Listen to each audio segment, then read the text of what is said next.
আত্মীয়দের সাথে সুসম্পর্ক রাখা। দেখেন, অনেক বালা মুসিবত থেকে বাঁচতে পারবেন যদি আত্মীয়দের সাথে সুসম্পর্ক রাখেন।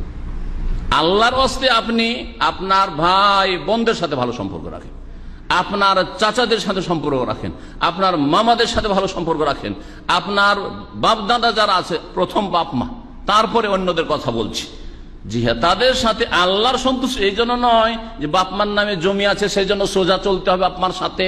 হ্যাঁ, বাপ মা যদি আমাকে বাড়ি থেকে তাড়িয়ে দেয় তো বাস করবো কোথায়, ভিটে মাটি কোথায় পাবো, এই জন্য নয়। আল্লাহর হস্তে ভালো ব্যবহার করবেন আপনি, আল্লাহর ভয়ে আপনি আত্মীয় স্বজন বংশধরদের সাথে যোগাযোগ রাখবেন, আপনি তাদের খোঁজ খবর নেবেন। নিজের বংশে এতিম আছে, বিশেষ করে বিধবা আছে, তালাক প্রাপ্তা আছে, অসহায় আছে, গরিব আছে, দুঃখী আছে, ছেলে মেয়ের বিয়ে দিতে পারে না, বা অসুখ বিসুখ আছে, তাদের চিকিৎসা করিয়ে দিলেন, অপারেশন করিয়ে দিলেন, নিজের ক্যাশ টাকা দিয়ে জাকাত দিয়ে নয়। এইগুলো হচ্ছে সিলাতুল আরহাম, আত্মীয়দের সাথে সুসম্পর্ক রাখা।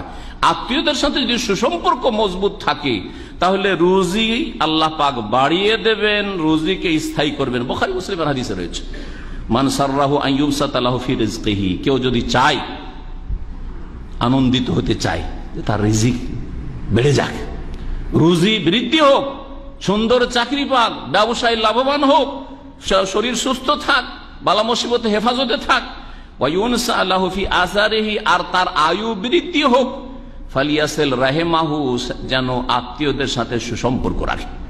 আত্মীয়দের সাথে সুসম্পর্ক রাখবেন, খারাপ ব্যবহার করবেন না। যদি খারাপ করে আপনি ভালো করেন, সালাম দেয় না, কথা বলেন না, আসসালামু আলাইকুম বলেন। কিছু দিতে আসে না, আপনাকে হাদিয়া দিতে আসে না, আপনি দিয়ে পাঠান, ভালো খাবার দিয়ে পাঠান, মাঝে মাঝে কোরবানির গোশত দিয়ে পাঠান।